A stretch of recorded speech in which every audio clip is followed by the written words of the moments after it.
Nous sommes tout heureux ce soir de recevoir Gérard Leclerc, qui va non seulement évoquer des souvenirs que nous avons vécus ensemble, parce qu'en 1968, vous savez, on parle beaucoup des autres, d'Occident, etc., etc.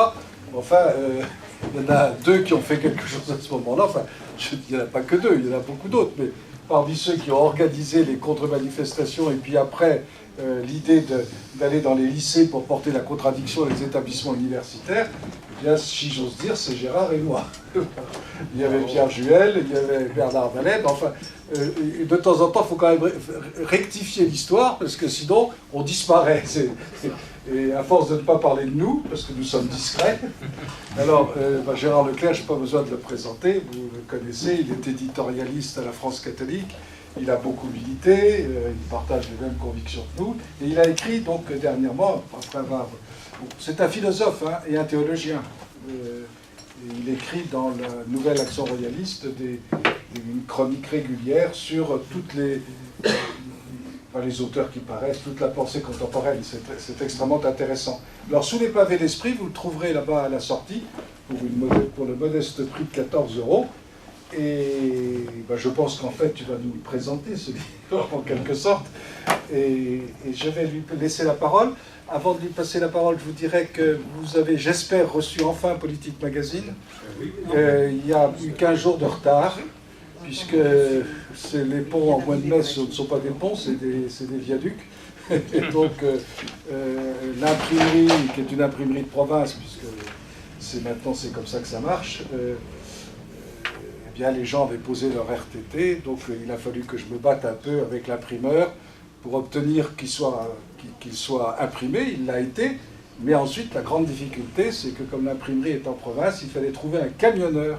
Et il n'y avait pas moyen de trouver un camionneur, parce que tous les camionneurs avaient pris des RTT, de telle sorte que du 1er mai jusqu'au 15 mai. Et donc ça n'a pas pu être routé, puis je pense qu'en plus de ça, la poste elle-même a dû prendre du retard. Bref, j'espère que vous l'avez tous reçu. Si vous ne l'avez pas reçu, vous le prenez, il se trouve là-bas, avec la Nouvelle Revue Universelle, la dernière publication de la Nouvelle Revue Universelle, et puis les brochures habituelles, le livre de Gérard Leclerc, bien sûr, et je lui passe la parole. À toi.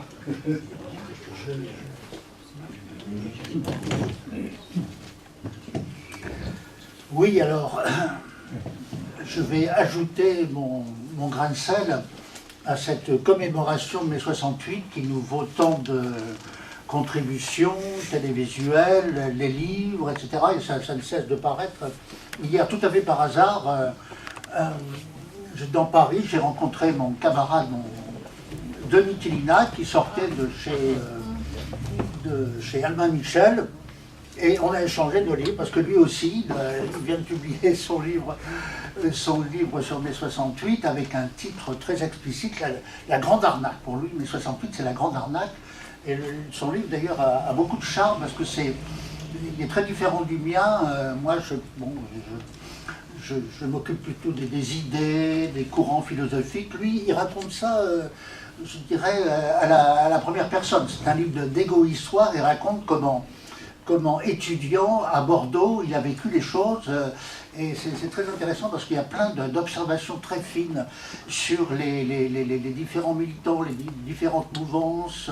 Et en même temps, c'est quelqu'un de remarquablement cultivé que Tillinac. Et chaque visage aussi évoquait tous les courants de pensée qu'il y avait à ce moment-là, trotskistes, maoïstes, anarchistes, que sais-je. Même, il parle même des royalistes. Pas très bien d'ailleurs, mais on va voir. Faudra qu'on... Jamais bien. Faudra qu'on ait une explication ensemble là-dessus. Oui, alors, moi j'ai ajouté ma pierre à cette commémoration.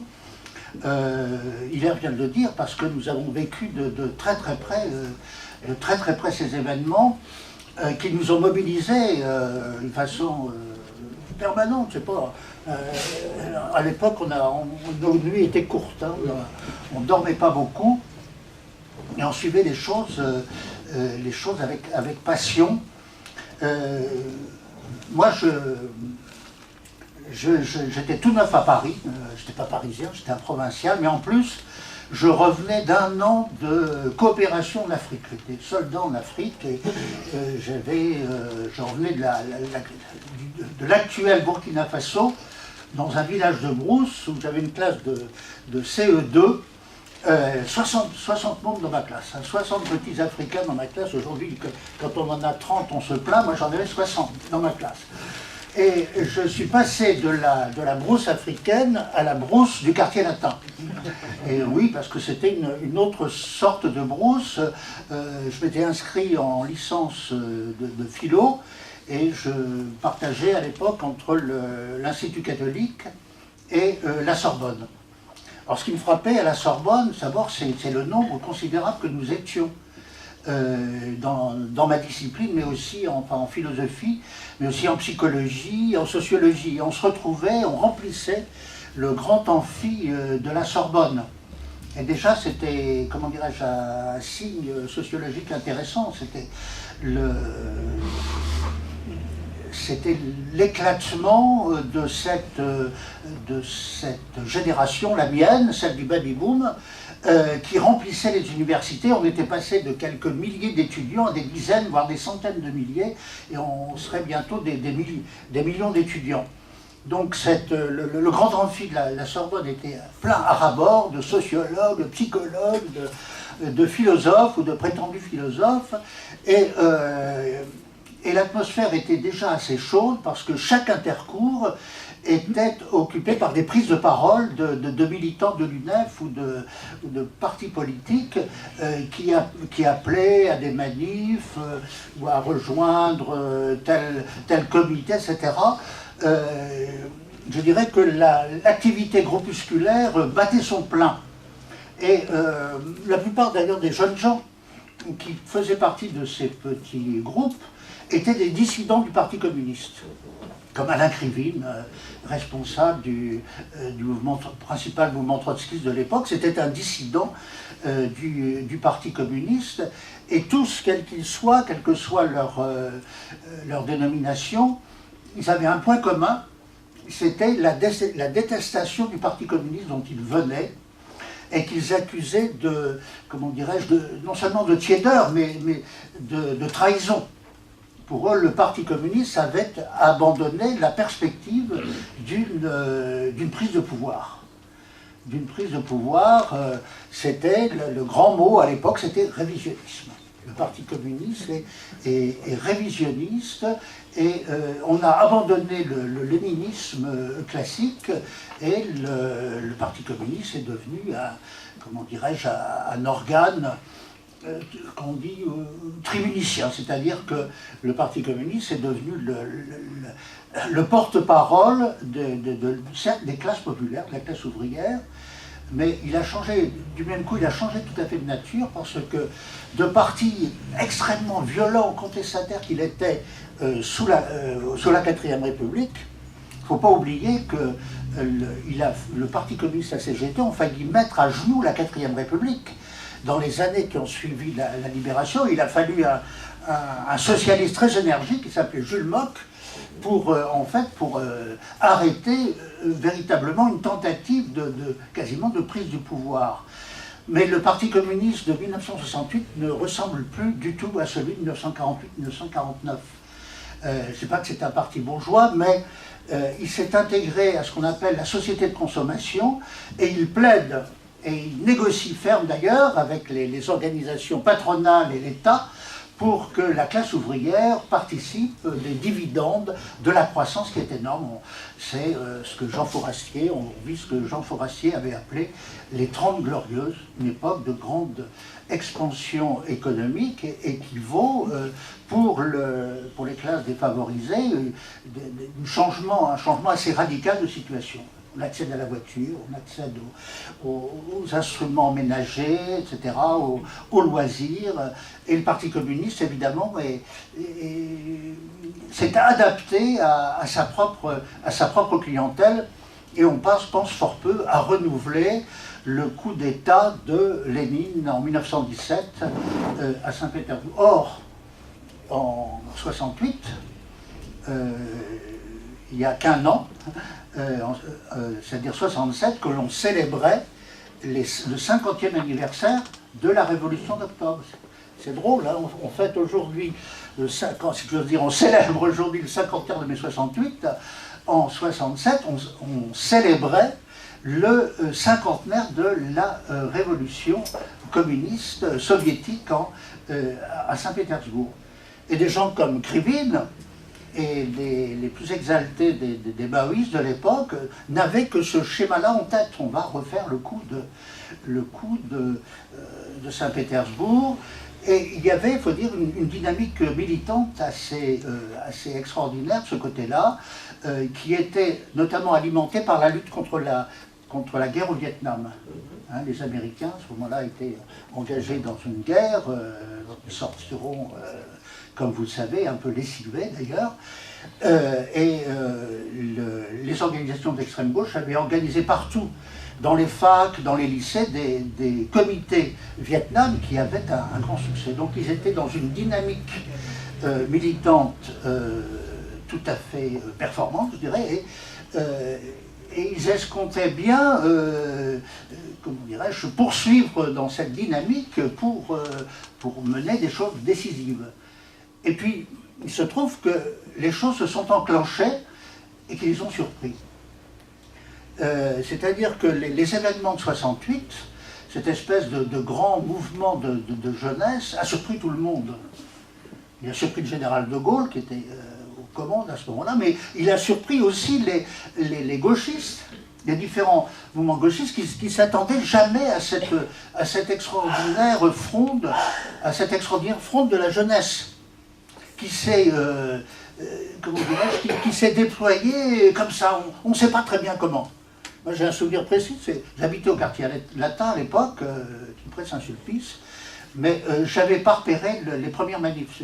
C'est le frère Villers, je me souviens, un souvenir précis, c'est Jacques, je crois, qui est venu nous raconter, rue Croix-des-Pichants à l'époque, que ça se bagarrait au quartier latin, et que lui, il avait joyeusement participé d'ailleurs à une charge contre les CRS, à coups de pavé, etc. Parce que tout le monde s'y mettait. Jacques de Crémier s'y mettait, et des tas de gens dans la rue, etc., rejoignaient, etc.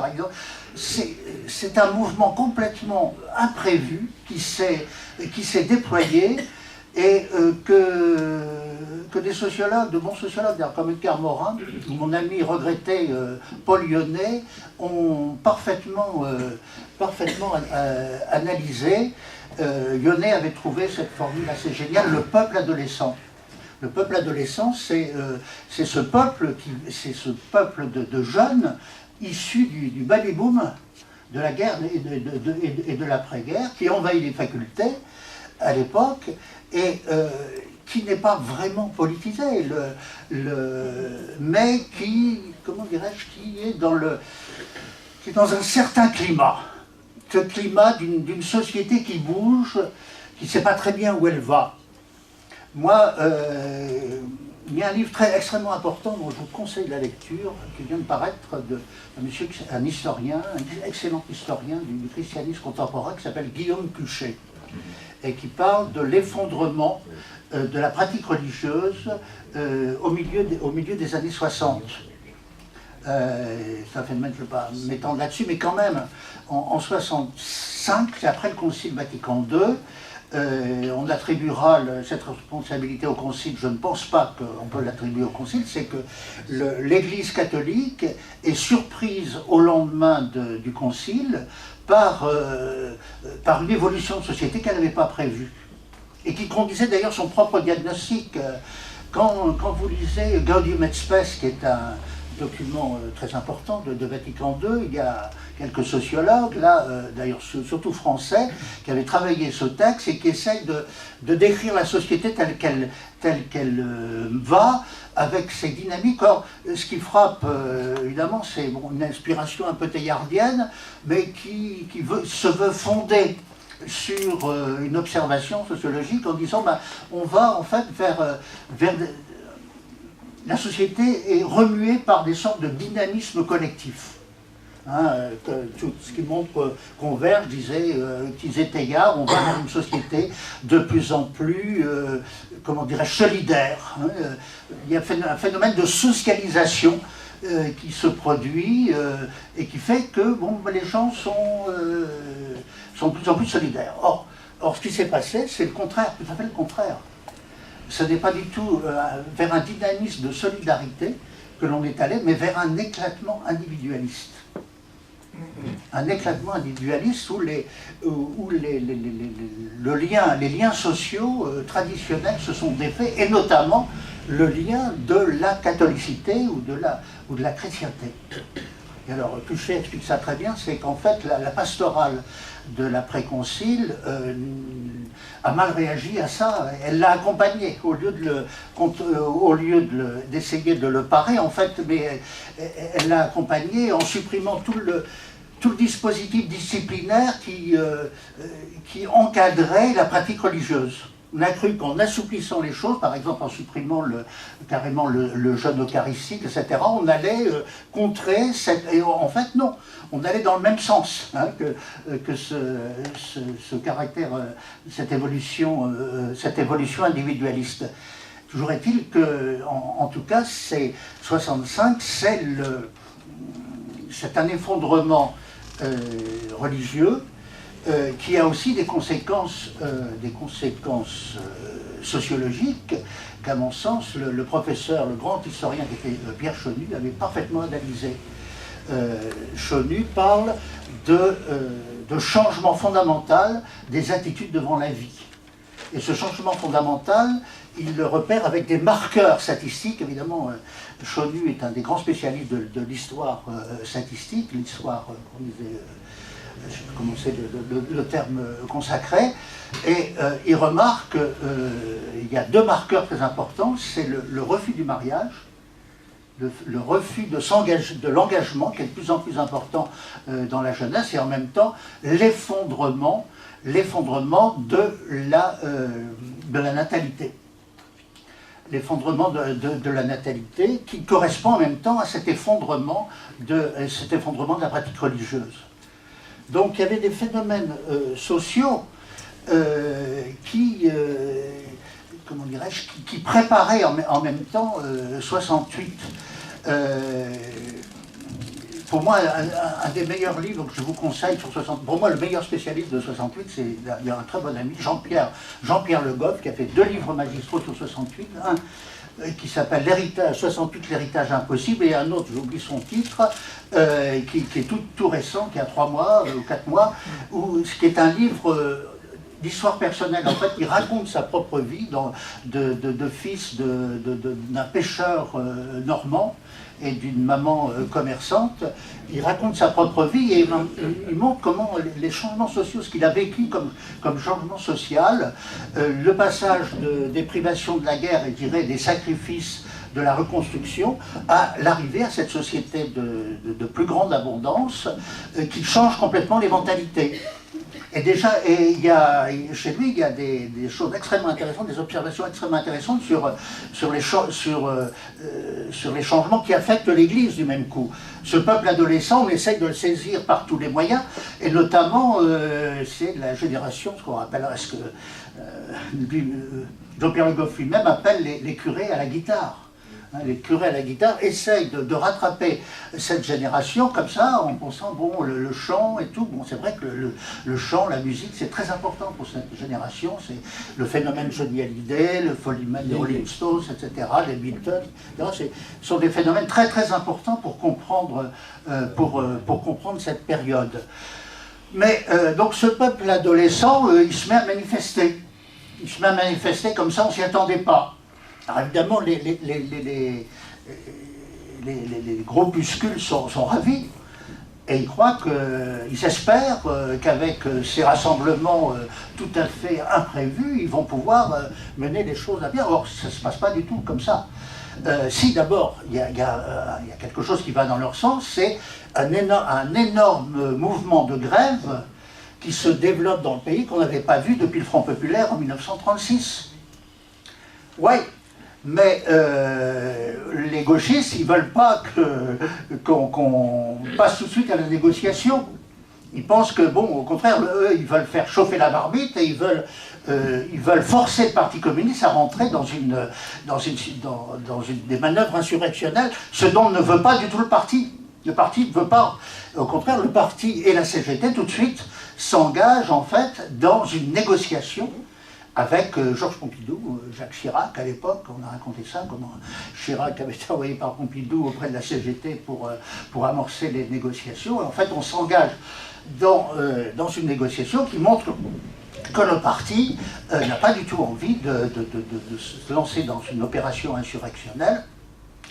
Et ce qui fait que les gauchistes sont refaits, en fait. Et ce sera à tel point j'oublie toujours son nom, mais bon, s'il me retrouve là, il y a un des principaux dirigeants maoïstes de l'époque, on a fait une vraie dépression nerveuse en 68. Alors que tout était merveilleux, enfin la rue manifestait, son mouvement était en plein dans le coup, etc. Ils ont fait une dépression nerveuse, je l'ai rencontré plus tard sur un garçon tout à fait singulier, je l'ai rencontré tout à fait par hasard sur dans une télé, une fois. Et pourquoi il fait sa dépression nerveuse? Parce que ça ne se déroule pas du tout selon le schéma léniniste. Au contraire, ces imbéciles, ils ne voient pas que les étudiants c'est très joli, mais il faut que la classe ouvrière se mette en ordre de marche, il faut qu'il y ait des soviets partout, etc. Non, ça ne se déroule pas du tout selon ce schéma-là. Moi j'ai connu par la suite un garçon qui était un garçon charmant d'ailleurs, Philippe Robrieux, un très bon historien, c'est lui qui a fait la meilleure histoire du Parti communiste. Il m'a raconté que lui, en 68, il avait abandonné le parti, en fait, il s'était retiré sur ces terres, et puis voyant toute cette agitation, toute cette jeunesse au quartier latin, il dit « Oh là là, non, il faut se rengager au plus vite, etc. » Et puis moi j'ai toute une expérience de militant, je sais comment ça marche une manif, etc. Et il essaye d'y aller, et en fait ça marche pas du tout, son truc, sa culture léniniste, ça colle pas. Même ses réflexes syndicaux, ça ne colle pas, il est devant une population qui n'a pas du tout envie de se faire encadrer, etc. Donc on se trouve devant un phénomène qui fait qu'on va passer progressivement d'une finalité, si vous voulez, politique, en fait, à un mouvement culturel. Un mouvement culturel qui va accompagner l'évolution des mœurs. Mais les gauchistes, enfin les maoïstes, trotskyistes, etc., ne vont pas désarmer tout de suite. Au contraire, bon, ils ont quand même considérablement gonflé leurs effectifs. Et dans les années qui suivent mai 68, ils vont essayer de mener, un peu comme leurs camarades italiens et allemands, une politique très dure, notamment avec des offensives continuelles aux portes de Renault, puis en se lançant dans des aventures un peu sordides, comme l'affaire de Bruyères-en-Artois, on a essayé de faire une sorte de jury populaire en accusant sans aucune preuve un brave notaire d'avoir tué une petite fille, etc. Bon, ils sont lancés à ce moment-là dans des opérations et ils sont d'ailleurs eux-mêmes rendus compte qu'ils étaient en train de faire des bêtises. Et puis un jour est arrivée la mort d'un de leurs militants aux portes de Renault, Billancourt, Pierre Auvernay. Alors évidemment, tué par un vigile de chez Renault, l'émotion est considérable. Et il y a des obsèques grandioses dans Paris. Moi j'étais avec Renouva, on avait été voir un peu comment ça se passait, on avait accompagné ça jusqu'aux portes du cimetière du père Lachaise. On s'est dit, oh c'est sérieux là, on a affaire à un mouvement qui va marquer la société. Non. La mort en fait de Pierre Auvernay a marqué la fin de cette offensive gauchiste. Pourquoi? Parce qu'ils se sont aperçus que, bon, un mort c'était bon, mais il pourrait y en avoir 10, 100, ça ne changerait rien. Ils n'arriveraient pas à employer le système. Ce qui fait que, là encore, donc dans les années qui ont suivi 68, on a changé complètement de stratégie d'orientation. De Marx et de Lénine, on est passé à Wilhelm Reich et à Marcuse. alors que Lénine se méfiait tout à fait de ce genre d'asticots. Il avait beaucoup de prévention contre la psychanalyse en disant la classe ouvrière n'a pas besoin de tout ça. Non, là on passe en fait du côté de la révolution des mœurs et ça va amener un mouvement philosophique qu'on va qualifier parfois de courant de la déconstruction, et aussi, on a parlé des désirants, du courant des désirants, qui fondent toute leur analyse désormais de la société à partir de l'homme comme être de désir, et dont les instincts ne sont, en définitive, ne sont sans cesse bridés par une société répressive. Freud pensait que la répression était signe de civilisation. S'il n'y avait pas répression, c'était pire que l'anarchie. C'était la guerre, mais donc Wilhelm Reich et Marcuse sont au contraire pour un renversement total du système freudien, hein, et contre la répression des instincts. On va promouvoir le principe de plaisir. Ça va donner lieu notamment à un livre qui va être un livre phare des années 70, je crois paru en 72, avec deux auteurs,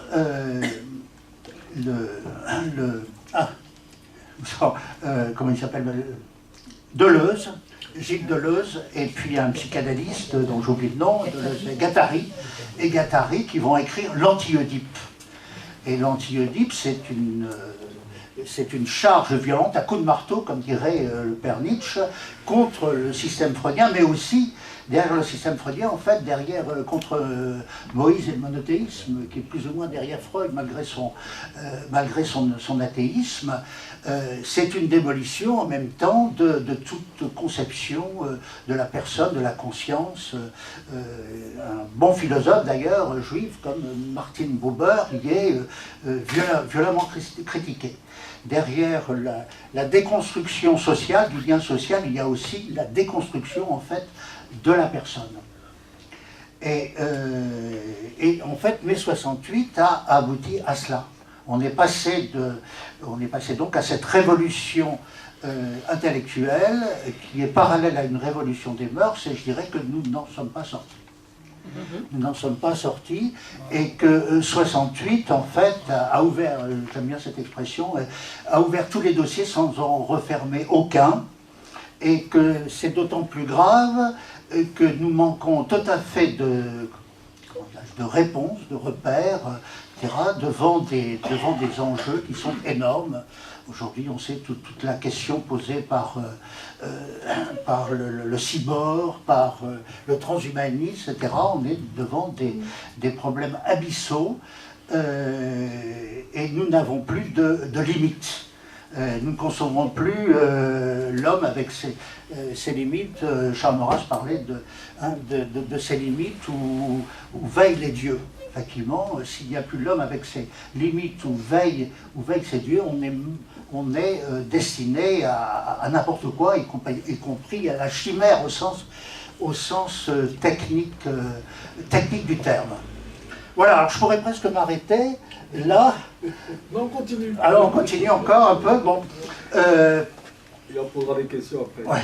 Alors, devant, comment dirais-je, moi, mon destin s'est noué avec mai 68 à cause de cet animal qui est à côté de moi. Quand je suis arrivé... Je suis pas responsable. Quoi?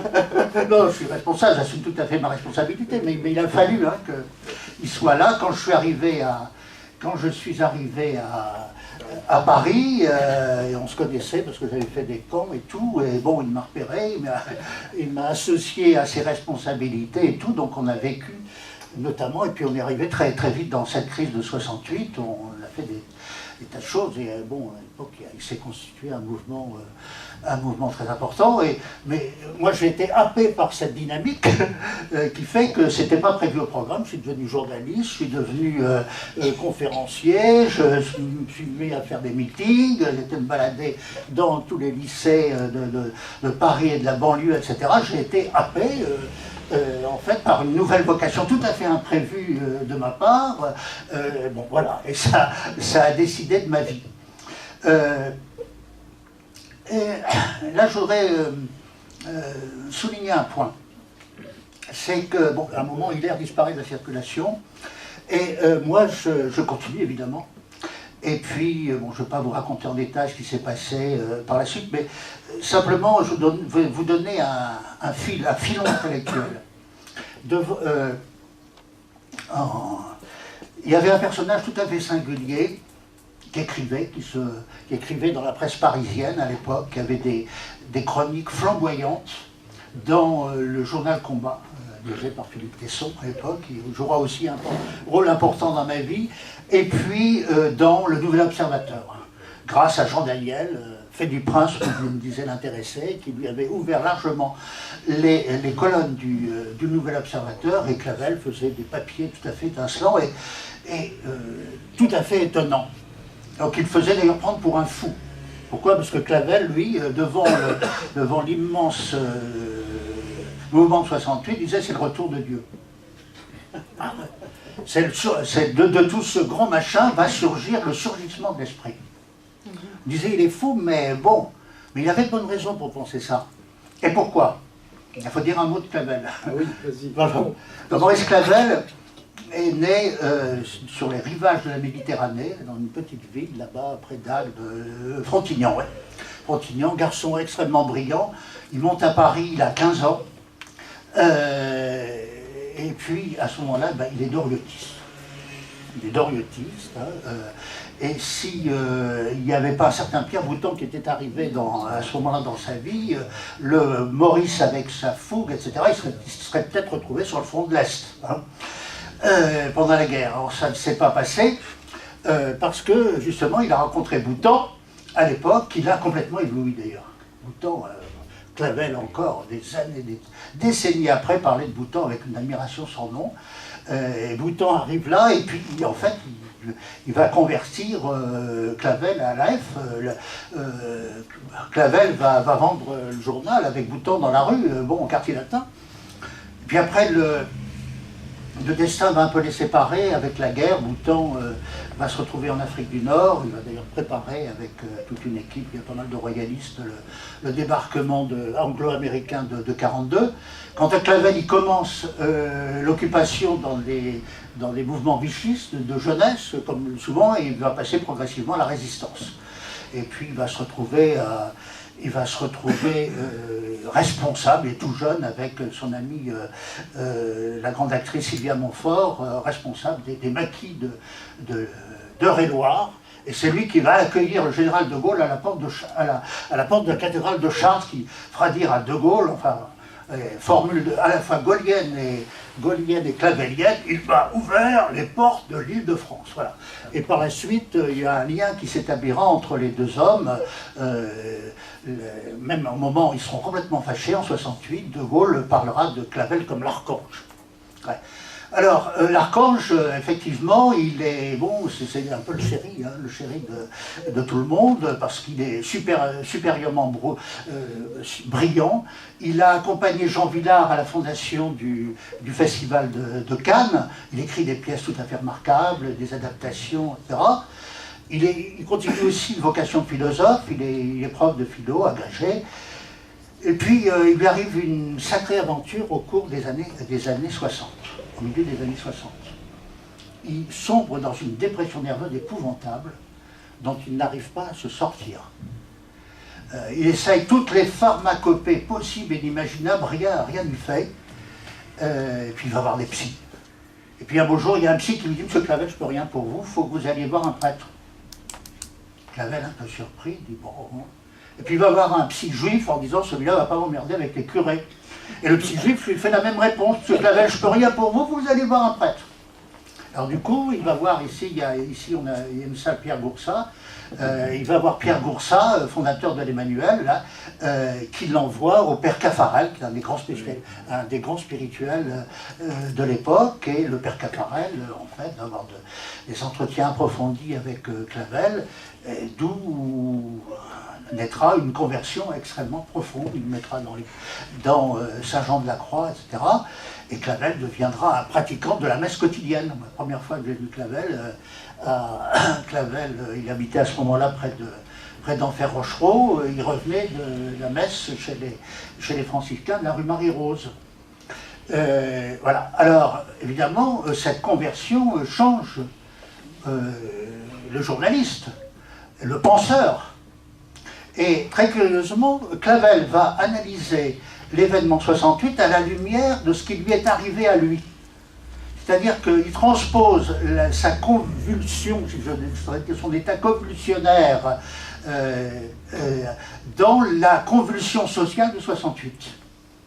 Et il dit, cette convulsion, on va pas la résoudre par des pharmacopées, etc. Non, par des psys, etc. Non, parce qu'il y a l'essentiel, en fait, on se trouve, il ne va pas le dire tout de suite, il le développera ensuite dans un certain nombre de grands livres. En fait, il dira, cette affaire, c'est une société qui, depuis les Lumières, se débat avec l'absence de Dieu. On a voulu chasser Dieu, en fait, avec les Lumières, et ben, on ne sait pas comment faire sans Dieu.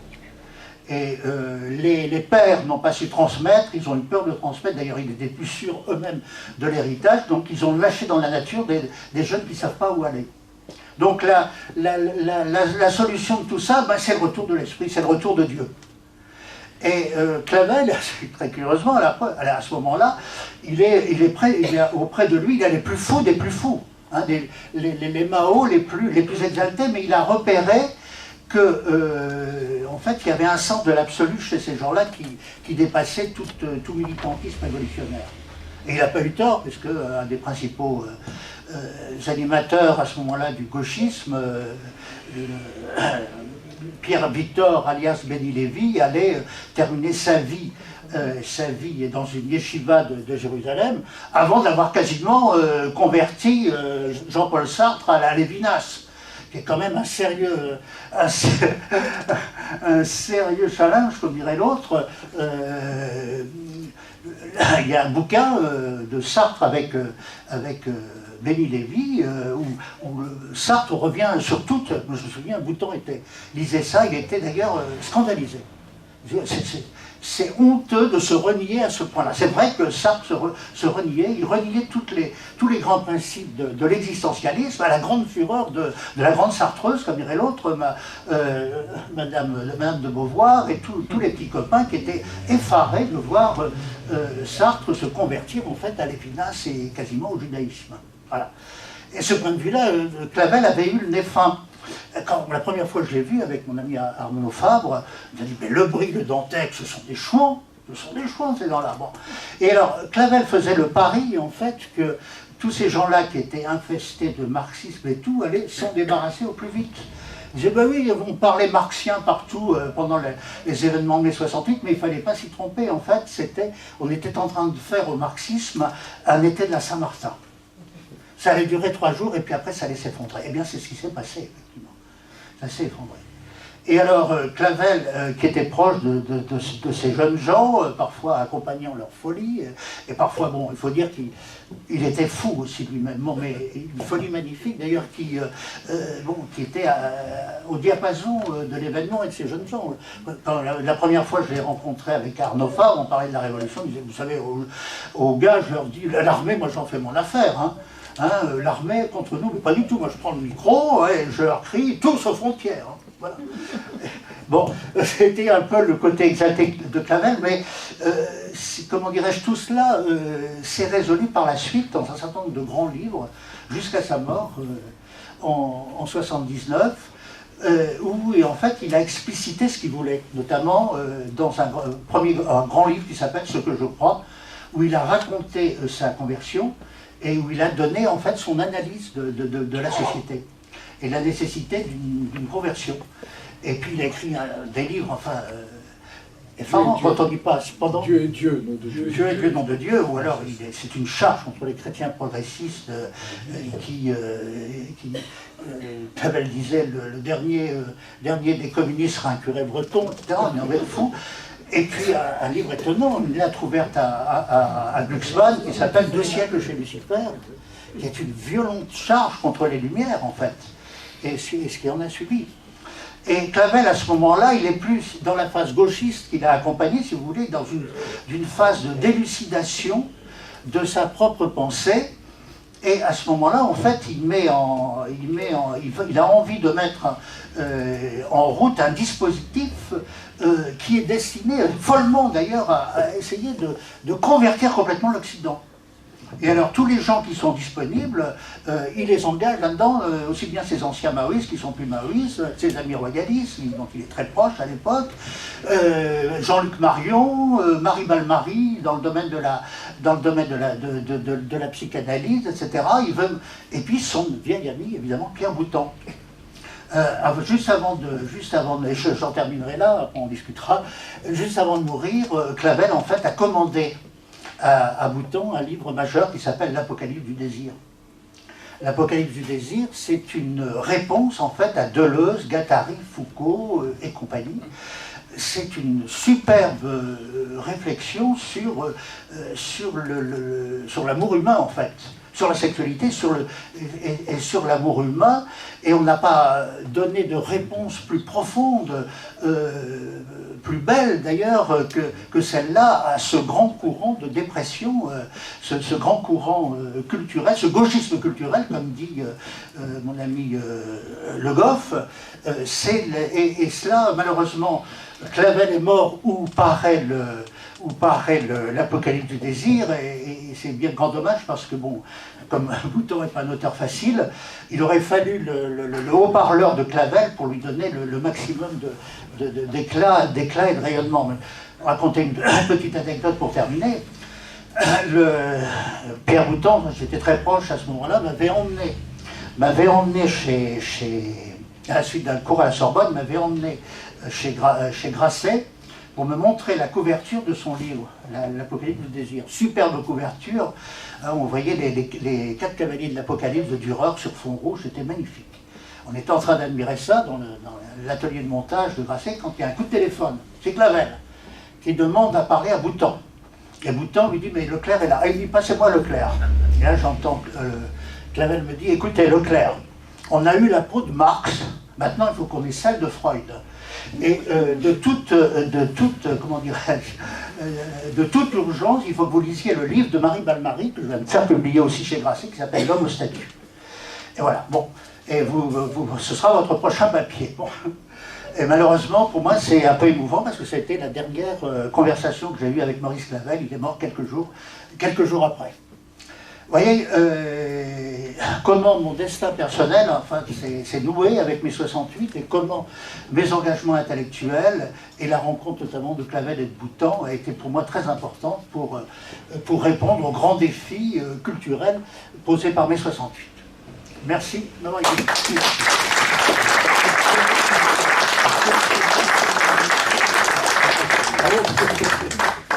Excusez-moi, je retirerai mon plume, j'ai pas. Oui, tu as le droit.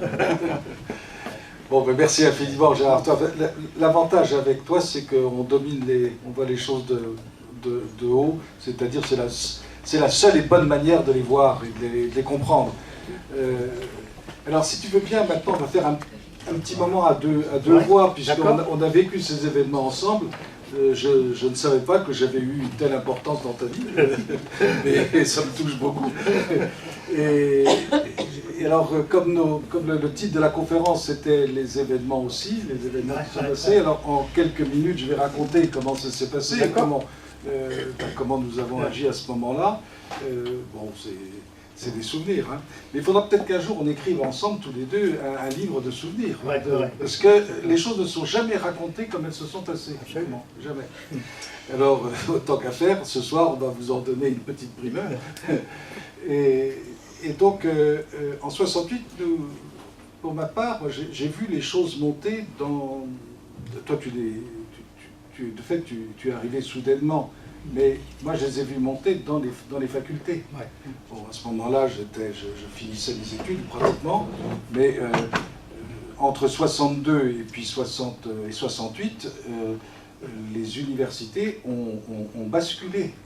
et ont basculé parce que, bon, moi j'ajoute quelque chose qui me paraît important, c'est que l'affaire d'Algérie a eu une très grande influence sur la suite des événements. Les facultés, d'une manière générale, surtout les facultés de droit, mais même les facultés de lettres, on peut dire jusqu'aux années 55, 56, 57, 58, étaient plutôt de droite, et dans la suite d'ailleurs de l'avant-guerre. Voilà. Les corpos étaient généralement de droite. Et avec des gens amusants d'ailleurs, toujours des... Et à partir de 62-63, moi j'ai assisté à ça. Ça a été la mainmise, alors par l'intermédiaire essentiellement de l'UNEF, mais derrière l'UNEF, il y avait déjà les mouvements gauchistes qui se séparaient de fait du stalinisme stricto sensu et qui rêvaient d'une révolution universelle. Et ça, on le voyait très bien, ils avaient leurs organes de presse, et pratiquement, on se battait, je ne dis pas tous les jours, mais on se battait à peu près toutes les semaines, à Saint-Lazare, partout, à l'Odéon, et en Sorbonne. Moi, j'allais en Sorbonne avec ma fleur de lys et la boutonnière, et je me souviens très bien, j'avais affaire à Krivine et à Goldman, et ces gens-là, évidemment, ils allaient de cours en cours, mais ce n'est pas du tout pour suivre les cours, c'était pour prendre en main les amphithéâtres. Et le désastre, c'était... Je protestais auprès des professeurs, en particulier, je me souviens auprès de Madame de Romilly, qui était ma professeure pour le grec, donc dont je garde évidemment un excellent souvenir.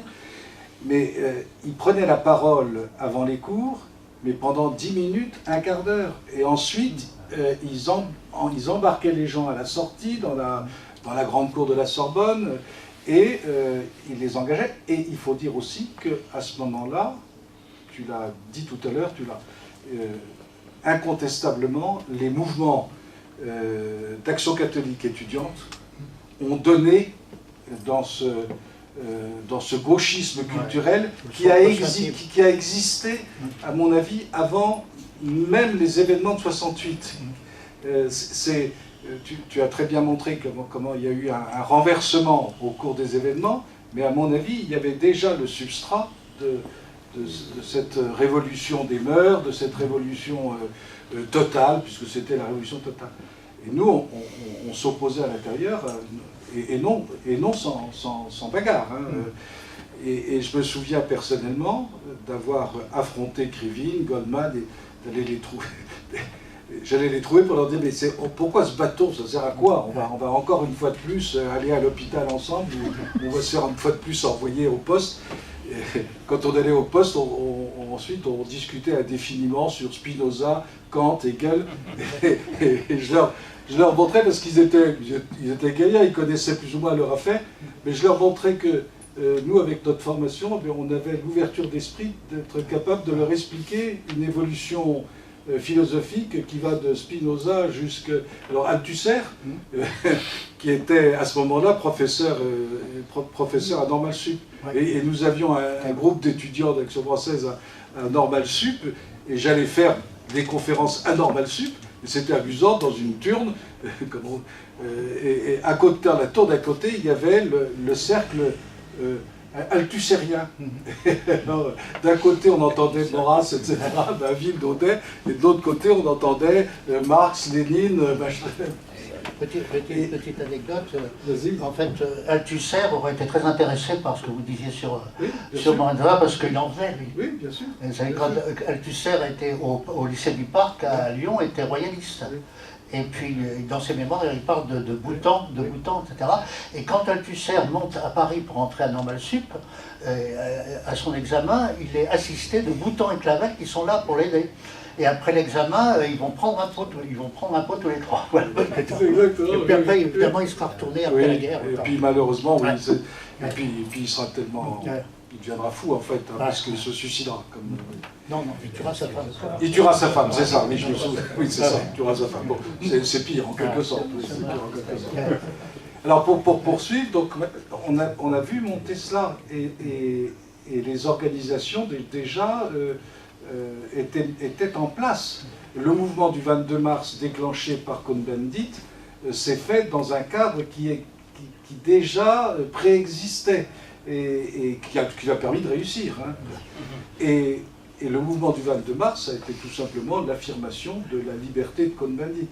Ouais, alors, Cohn-Bendit qui n'est pas du tout trotskiste ni maoïste, et non. violemment anticommuniste. Oui, il pense qu'à faire la peau du Parti communiste, la CGT. Oui, mais puis il va se retrouver quand même plus à l'aise avec le mouvement de mai. Oui. Parce que, d'ailleurs, avec des idées en art un peu folles, c'est-à-dire que lui, il dit, contrairement à Krivine qui veut prendre la télé, les ministères, etc., l'État tombe en déshérence, ben laissons tomber l'État en déshérence et nous refondons toute une société à partir de l'autogestion. Bon. Mais c'était fou, mais en même temps, c'était beaucoup plus dans le climat, je dirais, onirique du moment. Et d'ailleurs, le mouvement du 22 mars s'est déclenché sur un propos ordurier de Cohn-Bendit, hein, parce que c'était ça la vérité. Ouais. Et bon, on a été quelques-uns à savoir la vérité des choses qui ne se racontent plus aujourd'hui, mais encore une fois de plus, des histoires de meurtre. Et alors, donc, les événements se sont déclenchés, et quand les événements sont déclenchés, personnellement, avec nos amis de l'Action française, moi, je voyais bien qu'il y avait quelque chose qui mûrissait, que les professeurs, qui étaient toujours excellents, mais qui faisaient leurs cours, il y en avait encore quelques-uns qui étaient en robe, surtout en faculté de droit, mais ils ne contrôlaient plus leurs amphithéâtres. C'était ce qui me frappait. Ouais. Et il y avait une sorte de fourmilière avec pour ceux qui connaissaient les thèmes de la guerre révolutionnaire, c'était ça, c'était les applications de la guerre révolutionnaire, donc c'est pour ça que c'était maoïste d'une certaine manière. On encadre un peuple étudiant, alors d'étudiants que tu as très bien définis, c'est-à-dire, à mon avis, c'est ce qui me frappait dans les discussions que j'avais avec eux, soit à l'hôpital, soit dans les commissariats de police, c'était que, pour ceux qui étaient encore de notre tradition à nous, parce qu'il y avait quand même beaucoup d'étrangers là-dedans, ceux qui étaient de notre tradition à nous, c'était qu'ils remplaçaient une sorte de phraséologie marxiste, maoïste, ils remplaçaient un catéchisme inexistant. Ils avaient enfin des concepts qui leur permettaient d'expliquer le sens de la vie, le sens du monde, le pourquoi pour nous, ce qui serait le pourquoi de la création, et pour eux, le pourquoi de l'existence. Ils avaient des concepts ils avaient une explication que l'Église ne fournissait plus, que les hommes d'Église, en tous les cas, ne fournissaient plus. Et ça, c'était très sensible. Je fréquentais à ce moment-là le centre Richelieu. Au centre Richelieu, il y avait quand même un passage assez fort qui se faisait à ce moment-là entre les étudiants cathos qui assistaient aux conférences des aumôniers et qui partaient ensuite manifester avec les gens du NEF et qui servaient de cadre et qui, pour la plupart, ont fini ensuite au Parti socialiste. Pour ceux qui avaient des mœurs bourgeoises et qui voulaient garder des mœurs bourgeoises et qui surtout voulaient avoir un honnête pécule pendant toute leur vie. Et il faut...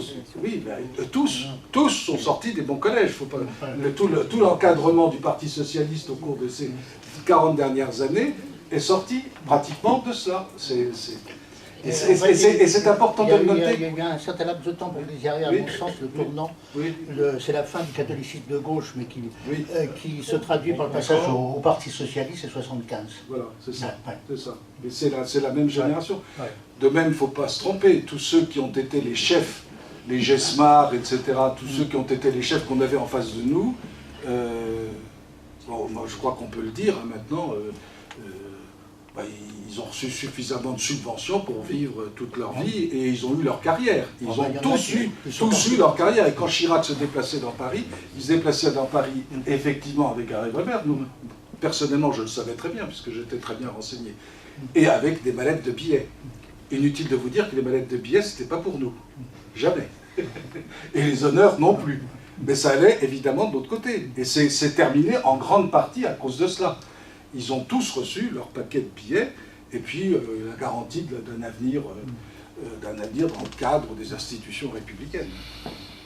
Alors, revenons maintenant à notre petit propos, puis après on passera aux questions, mais dans les premiers temps, on a très bien compris, c'est pour ça que j'ai dit tout de suite, et on trouvera des articles, je pense, de ma petite personne de l'époque qui montre, j'ai dit tout de suite, c'est grave, parce qu'en réalité, il y a tout qui va, tout est là pour un mouvement qui va tout à coup, tout renverser, tout déclencher, et personne ne sait jusqu'où il ira. Parce que aussi bien, tu l'as très bien dit, la CGT et le Parti communiste ont dit qu'il ne fonctionnerait pas, mais il y a eu un moment, et on a les témoignages des préfets de l'époque, où ils ne savaient plus, il n'y avait plus rien. Je sais pas, pour les plus anciens d'entre vous, vous avez connu ça, il n'y avait plus rien. Il n'y avait plus un commissariat de police, il n'y avait plus un préfet. Même au sommet de l'État, il y avait un camarade qui... Et au sommet de l'État, Charles de Gaulle partait à Baden-Baden pour demander à Massu est-ce que vous fonctionnerez avec moi si jamais ça se passait. Je me souviens d'avoir été en rapport avec les renseignements généraux à l'époque. Bon, j'avais 23, 24 ans. Je dis ça, c'est un peu entre nous, mais c'est quand même, monsieur le Crenier, qu'est-ce qu'on fait? Alors, nous, on avait eu l'idée de faire ces contre-manifestations, et ces contre-manifestations, elles ont été décidées entre Bernard Malet, Pierre Juel et moi. Alors, probablement par derrière, je pense qu'il y avait des gens qui y pensaient, mais en fait, c'est nous qui les avons organisées, et elles ont très bien marché pendant environ 8 jours, jusqu'à avoir 30 000, 40 000 personnes. Seulement, la difficulté, c'est que nous n'étions pas aussi nombreux qu'il le fallait. Je me souviens des filles Giscard arrivant dans la manif. Quand les filles Giscard sont arrivées dans la... On les connaissait puisqu'on dansait avec elles.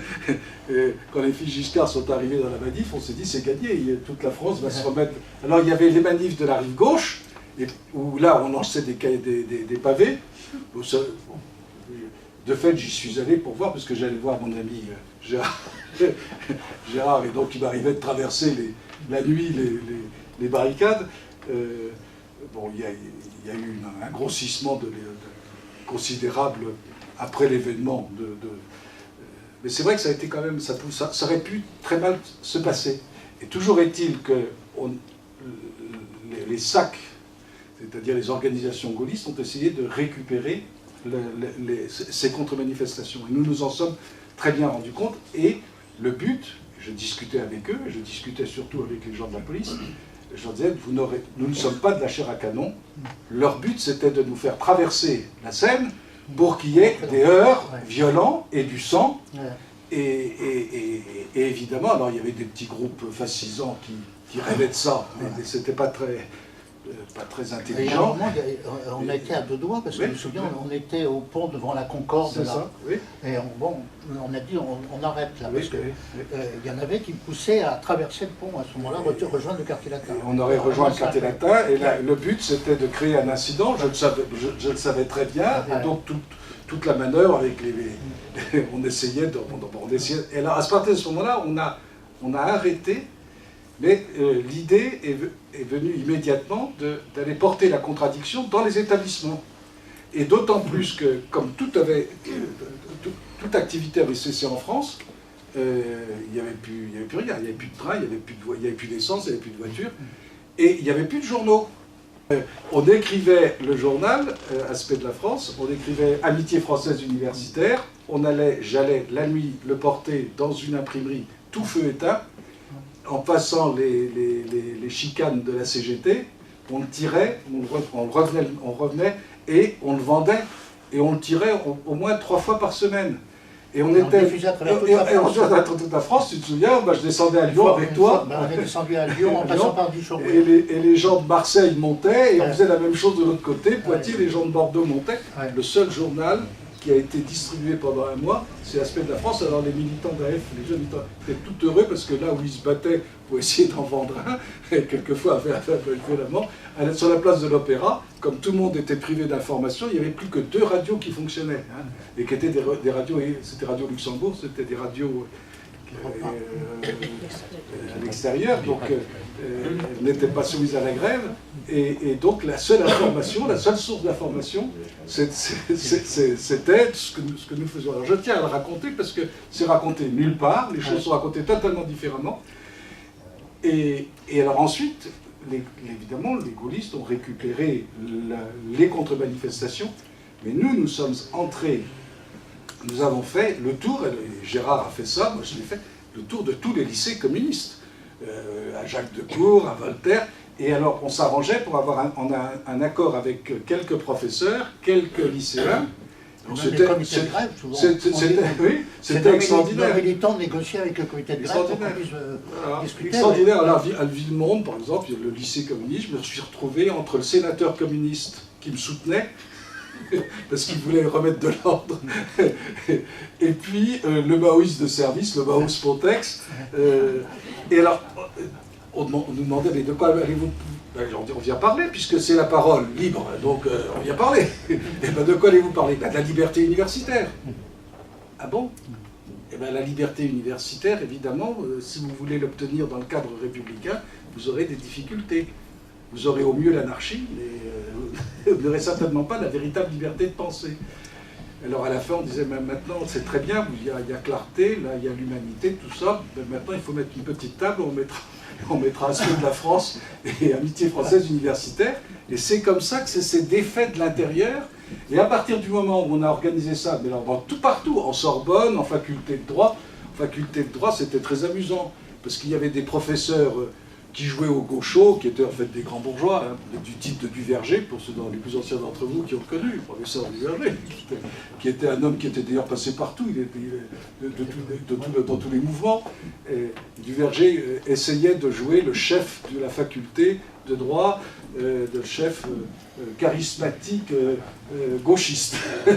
Alors, on avait organisé une superbe soirée où il devait prendre la parole, et finalement, évidemment, au bout de 10 minutes, il ne pouvait plus dire un mot, et c'est moi qui ai fait la conclusion de la réunion. Tout ça, ce sont des souvenirs, mais c'est pour dire que c'est cette délité de l'intérieur, et en même temps, nous faisions nos propositions, c'est-à-dire que ça nous forçait à cogiter et à entrer dans cette deuxième phase que tu as très bien expliquée, à savoir, il y avait vraiment une demande, et cette demande, il fallait lui apporter une réponse. Et malheureusement, la réponse, c'était la loi Edgar Faure, qui n'a fait qu'aggraver les choses, et on voit bien la situation actuelle. Petite anecdote quand même, parce que,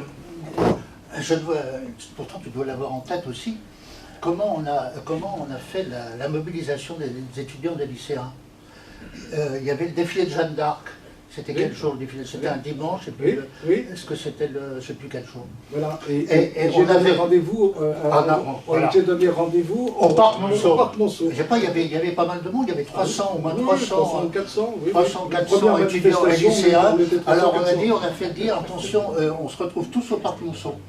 Et au Parc Monceau, on a divisé les gars en équipes d'une dizaine, et avec Hilaire, on passait de groupe en groupe pour donner les consignes. Oui, c'est ça. Et les consignes, c'était, vous considérez dès à présent mobiliser jour et nuit, parce que la situation est grave, etc.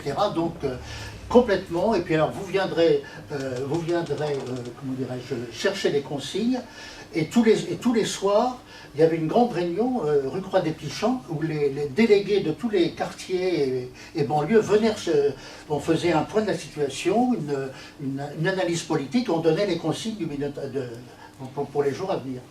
Alors, vous voyez, ça a été une sorte un peu d'enthousiasme pendant un mois, mais ensuite on a vu la récupération, et personnellement, je l'ai vu de très près, puisque le seul professeur qui tenait bon en Sorbonne, dont je n'arrive pas à retrouver le nom, et le seul professeur qui tenait bon en Sorbonne, qui jusqu'au bout... Si, Deloff, voilà, c'est ça, Deloff. Un type remarquable, vraiment un homme remarquable, d'un courage. On avait organisé, pour finir, dans l'hôtel Lutetia, sans rien payer, puisque tout le monde rentrait sans rien payer, on avait organisé une grande réunion comment dire, pour dire que l'université se maintenait. Et à ce moment-là, on a vu arriver toutes les équipes possibles, imaginables, de futurs politiciens, tous ceux qui sont ensuite qui sont montés dans l'ascenseur républicain, et ils sont tous venus, et je voyais ce que je comprenais très bien. Deloff m'a dit, Hilaire, vous partez parce que la place n'est plus pour vous. Enfin, lui, il avait obtenu ce qu'il voulait, c'est-à-dire que les cours reprennent. Mais moi, ce que je voyais, c'est qu'ils arrivaient tous avec des moyens financiers et des moyens des moyens humains considérables, c'est-à-dire qu'ils avaient les appareils des partis derrière eux, et il y avait notamment les giscardiens qui commençaient à jouer leur jeu contre les gaullistes. C'était étonnant de voir cette atmosphère politicienne, tout polluée, dans ce qui aurait pu être quelque chose de bien après les événements de mai 68. Alors De Gaulle a loupé son premier retour, et puis son deuxième retour, il l'a réussi avec son fameux discours, où là, il a eu son million de personnes, enfin on dit million, je pense que c'était peut-être un peu exagéré, mais en réalité, si on n'avait pas donné l'idée, il est probable que cette idée ne serait pas venue, de même que...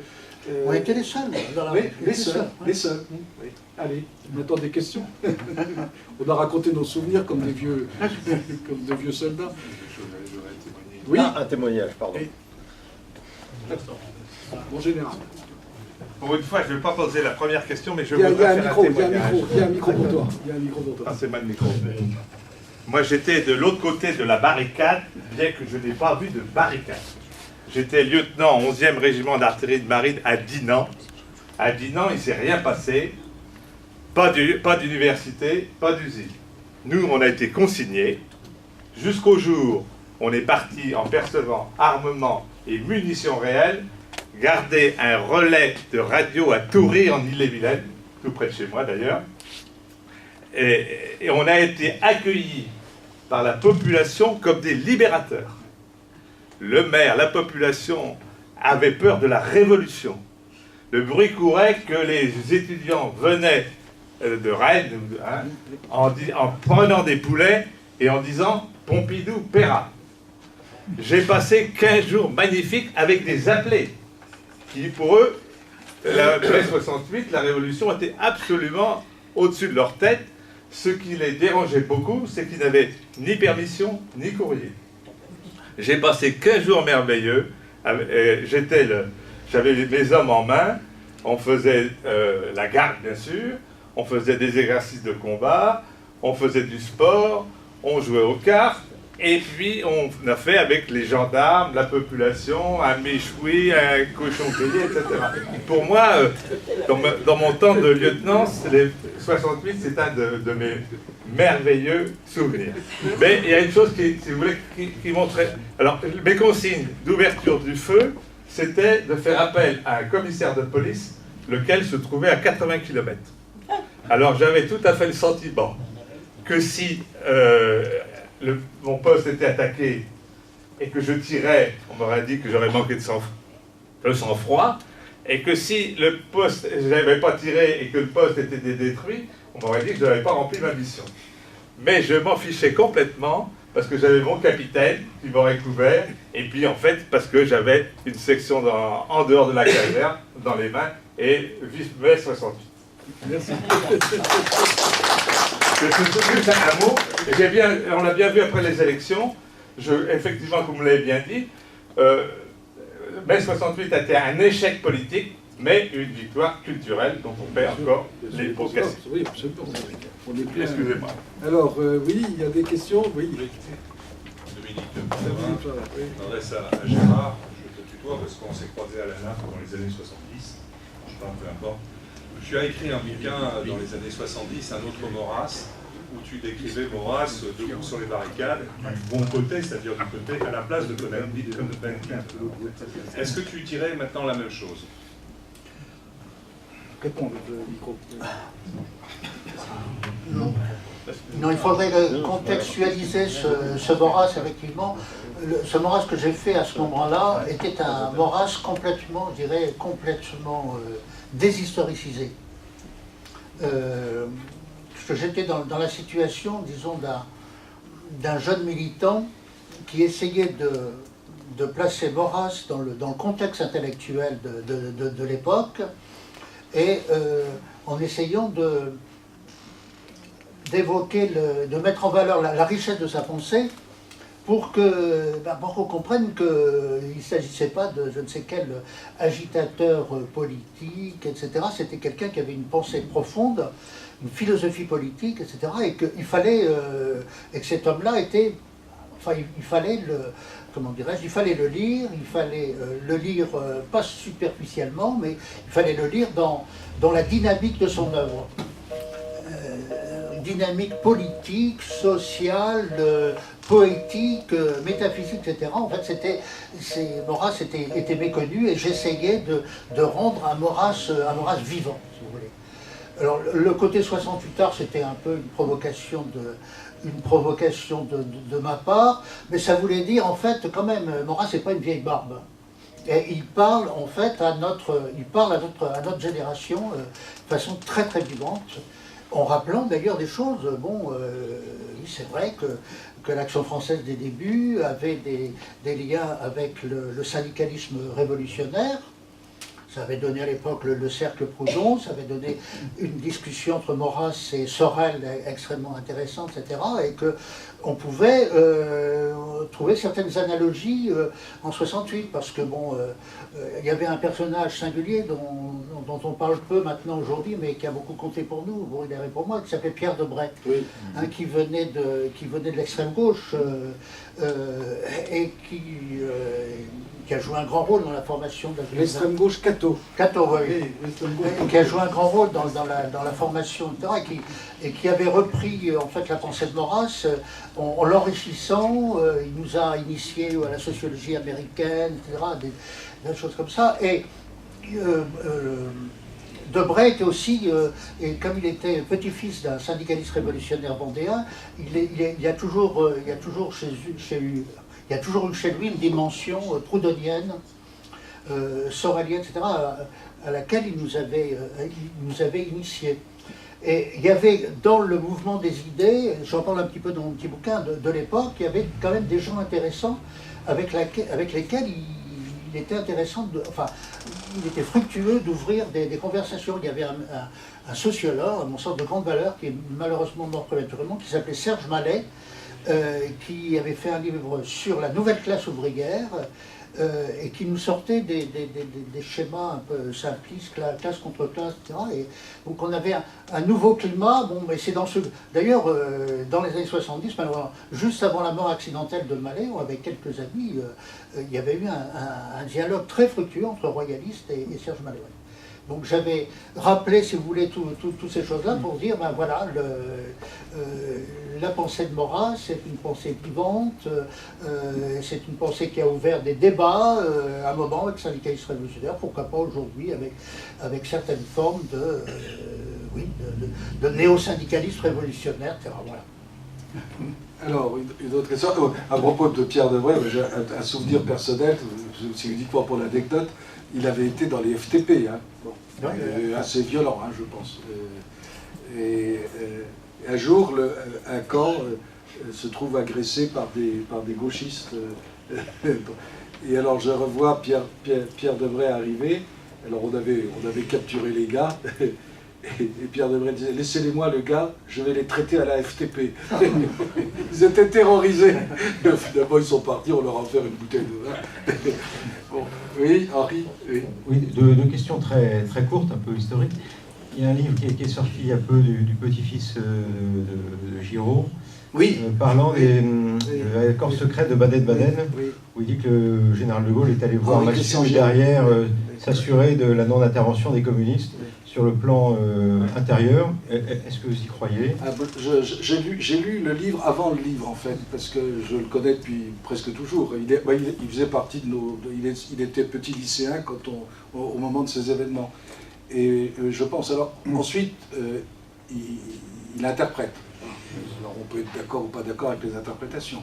Mais il y a eu un accord qui s'est passé en particulier à Baden-Baden, où il semble que l'ambassadeur de Russie a joué un rôle. En Allemagne.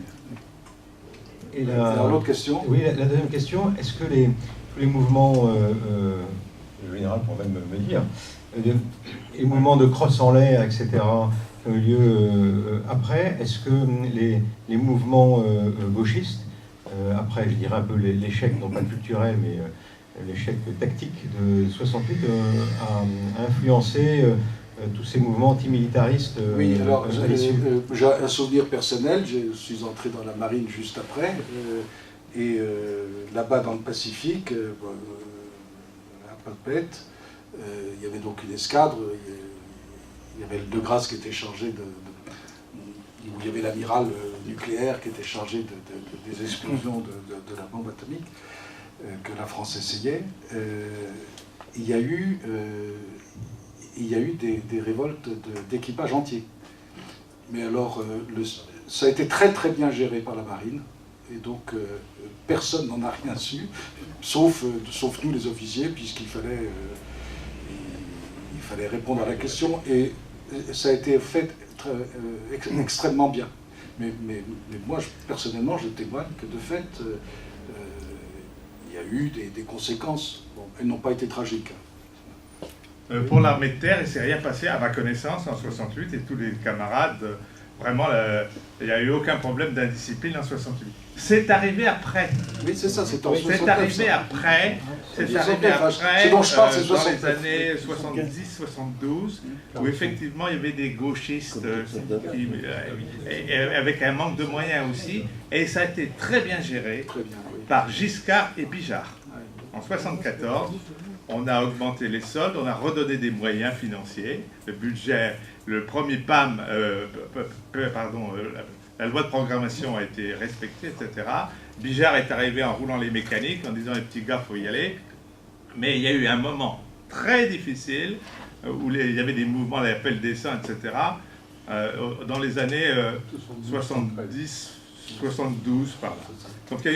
Donc en résumé, rien pour l'armée de terre, à ma connaissance, en 68, mais un 68 décalé. Autre question, oui. Je voudrais revenir sur Paris.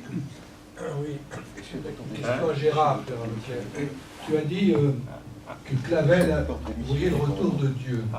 Quand des événements dramatiques se produisent en Europe depuis quand même une année, avant mai, pendant mai, est-ce qu'on peut échapper à une remise en cause personnelle, à un retour à une assesse spirituelle? Je remarque quand même que Clavel, dont Dieu est Dieu, nom de Dieu, fait des confessions. Il engueule le manque d'exigence, de consistance des clercs. Vous n'êtes pas allé au monde, vous êtes rendu au monde, mais il dit aussi que lui aussi a eu des arguments qu'il renie, qu'il a eu des complaisances. Alors je pense que si on souffre aujourd'hui de l'après-mai 68, que je n'ai pas connu, j'ai connu les conséquences, n'est-ce pas aussi ce refus d'une retraite spirituelle, d'une exigence? Et ça ne touche pas uniquement la France, parce que mai 68 a eu quand même des conséquences en Europe, en Allemagne par exemple.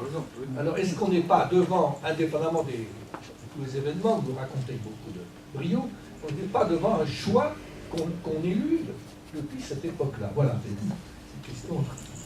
Tu voulais dire quelque chose aussi? Ouais, je reviens, avant de revenir à ce que dit Henri, à la question du Parti communiste.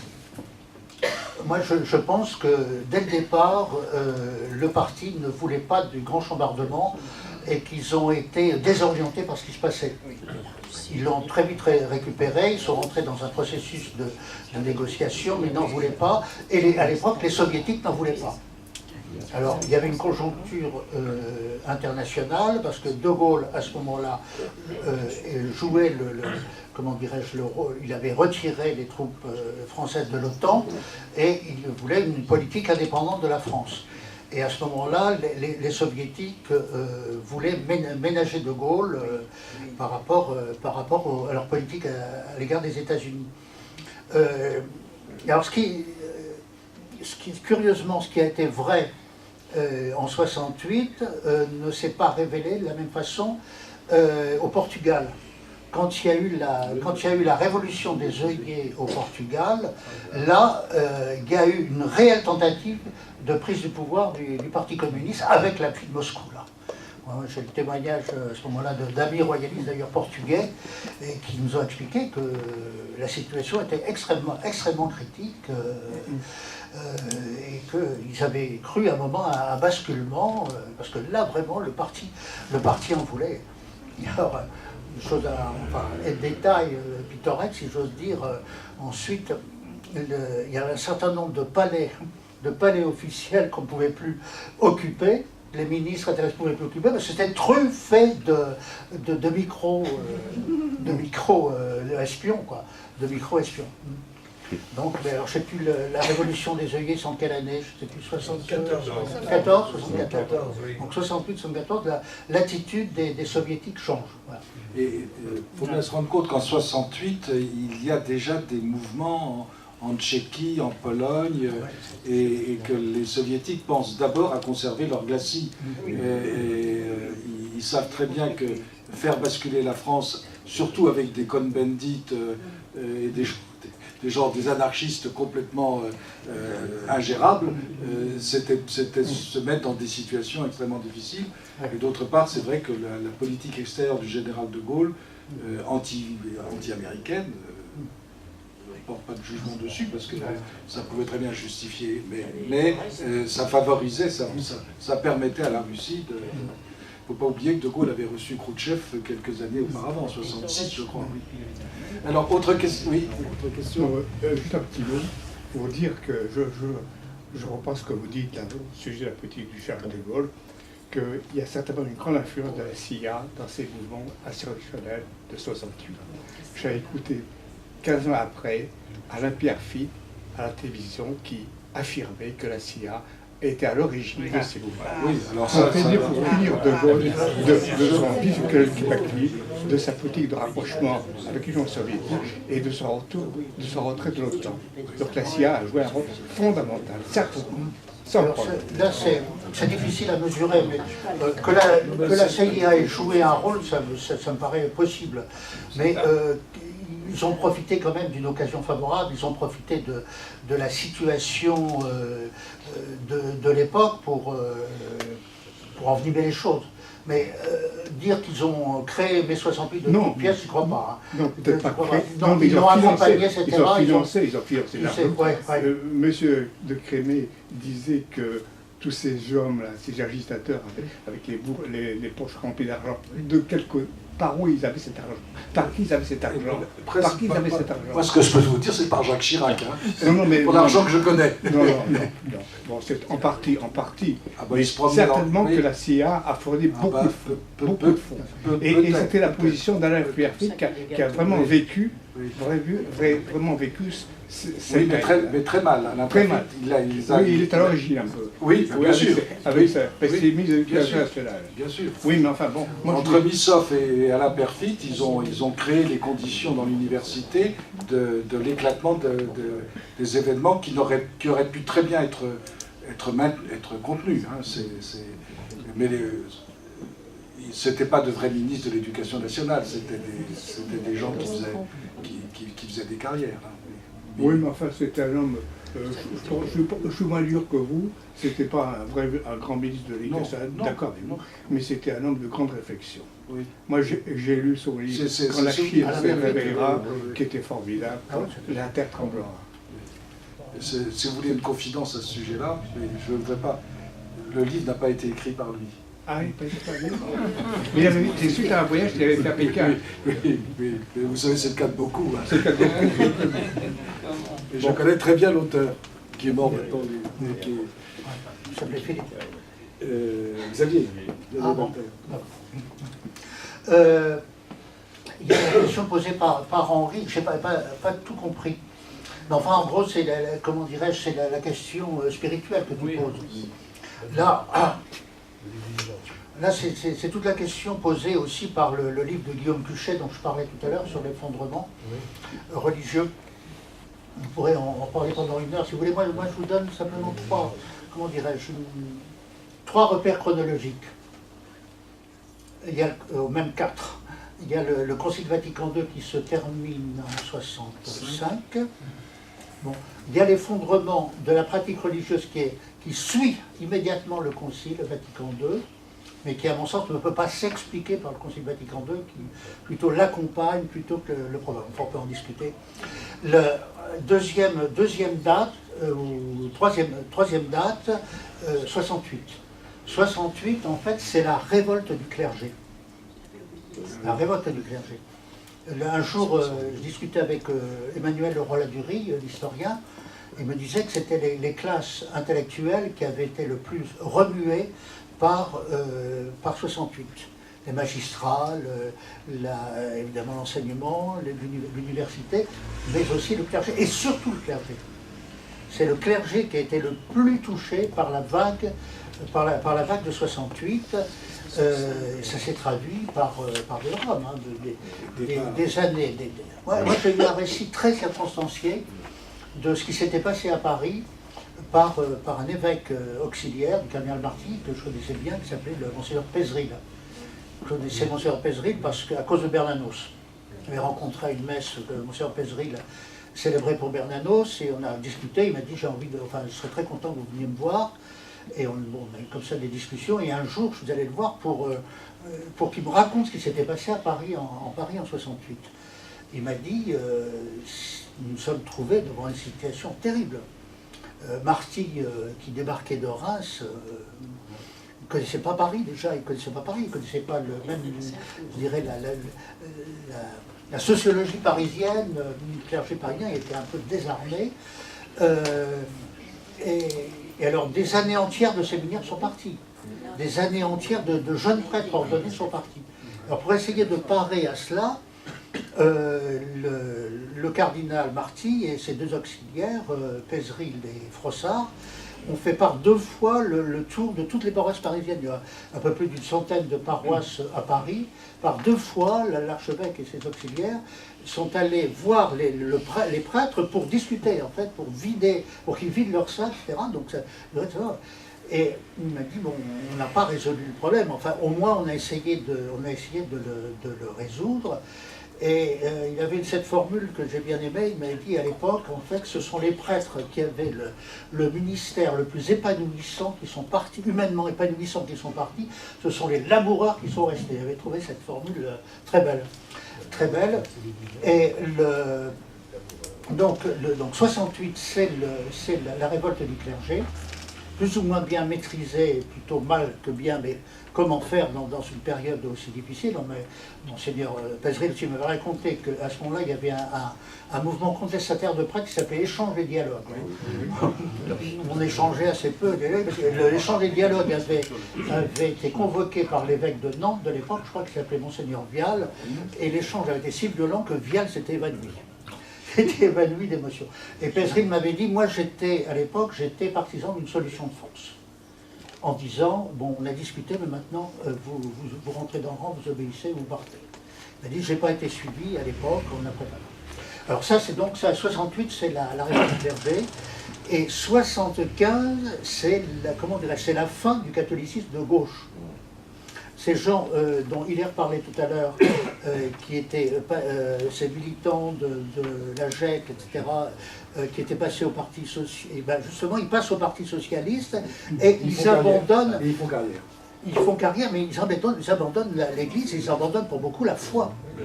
La foi à l'époque. Et c'est, en mon sens, on n'a pas encore fait l'histoire de ça. Il y a eu un livre très intéressant qui est paru il y a 3 ou 4 ans, dirigé par Jean-Luc Schlegel et un historien dont j'oublie le nom. C'est Denis Pelletier, c'est voilà, à la gauche du Christ. À la gauche du Christ. Voilà, à la gauche du Christ, c'est un livre extrêmement intéressant là-dessus, qui donne une partie des clés. Pourquoi il y a une espèce de dispersion générale de la part de ce catholicisme qui avait été dominant dans l'Église de France depuis la guerre, depuis la libération. Là, alors qu'il tenait tout, il tenait l'action catholique, il tenait les... Bayard Presse. La presse, oui, le Bayard et Balzerbe, etc. Pourquoi ces gens-là, et puis qui brandissaient le concile comme leur victoire, en disant on a gagné, etc., les tradis sont lamentables, etc., on n'a même pas la peine de discuter, etc. Pourquoi ces gens-là qui se déclarent vainqueurs, en même temps se dispersent complètement? Alors, 75, c'est une date repère pour moi, qui n'est pas du tout arbitraire, parce qu'en même temps, il y a un changement de personnel dans l'Église et de militance. Parce qu'en 75, Paul VI a décidé l'ouverture d'une année sainte qui va être quand même très importante pour un premier redressement de l'Église. Il y aura quand même des millions et des millions de pèlerins qui iront et à la Pentecôte 75, il y aura un grand rassemblement des nouvelles communautés de l'époque. aussi bien enfin, les charismatiques que les gens comme Communion et Libération en Italie ou le mouvement néo-catéchuménal. Ce sont tous ces mouvements qui sont en train de monter et qui en fait remplacent les mouvements d'action catholique qui ont disparu dans la nature. Et pour moi, il y a cette chronologie-là. Et à partir de cette chronologie, évidemment, il y a de quoi discuter, argumenter. Ouais.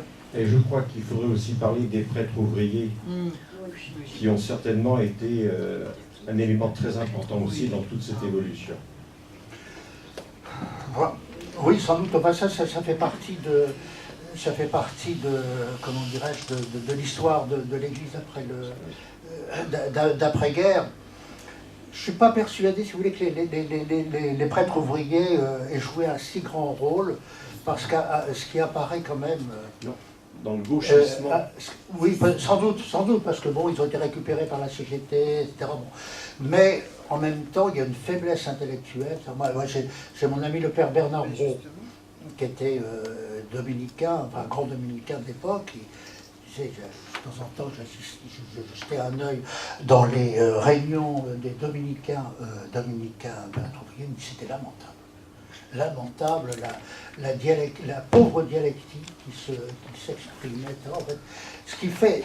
Moi aussi, j'étais frappé dans le livre de Schlegel, dirigé par Schlegel et Pelletier, en définitive, par aussi le faible bagage intellectuel de ce monde-là, qu'on croyait investi, etc.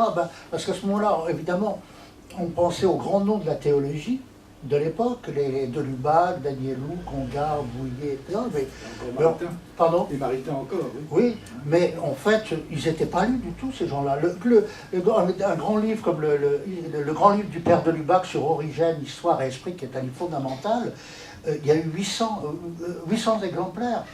Et on nous dit aujourd'hui que l'Église de France était en pointe, etc., à cause de ces grands penseurs. Non, mais ces gens-là, oui. Moi, j'ai été frappé aussi par la lecture du livre de Jacques Julliard, qui est un grand livre, à mon sens, sur l'histoire des gauches en France.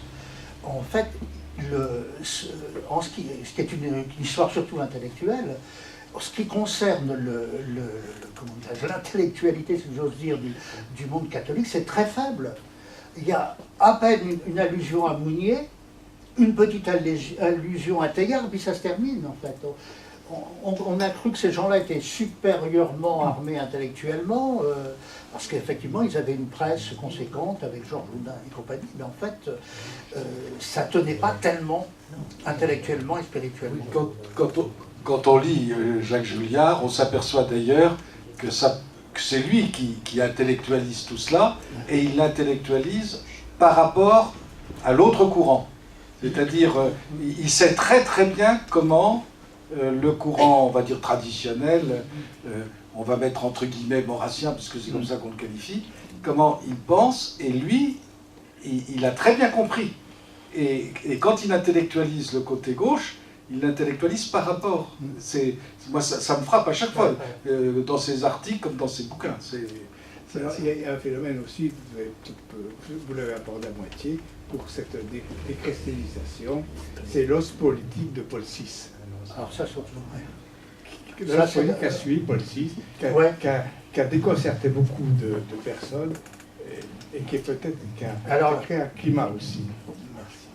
Oui, alors là, je marquerai quelques nuances, si vous voulez, parce que quel est le grand artisan de l'os politique de Paul VI? C'est le futur cardinal Casaroli, qui est responsable de cette os politique. Or, Casaroli est le contraire même du progressiste, si vous voulez, pour reprendre comment dirais-je, la nomenclature habituelle, ce serait plutôt un conservateur. Et je dirais presque un conservateur un peu timoré. Parce que quand c'est Jean-Paul II qui devient pape, il a peur, Casaroli, il a peur de l'audace de ce pape, il a peur qu'il fasse tout exploser là-bas en Pologne, etc.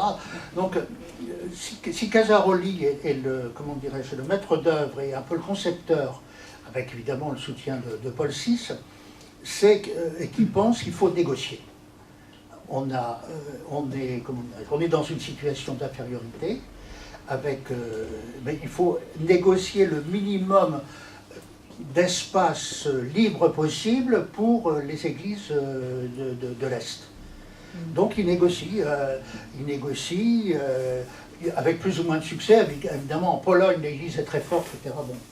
Mais il faut dire en même temps que Wyszynski est très réticent, d'ailleurs, face à l'os politique.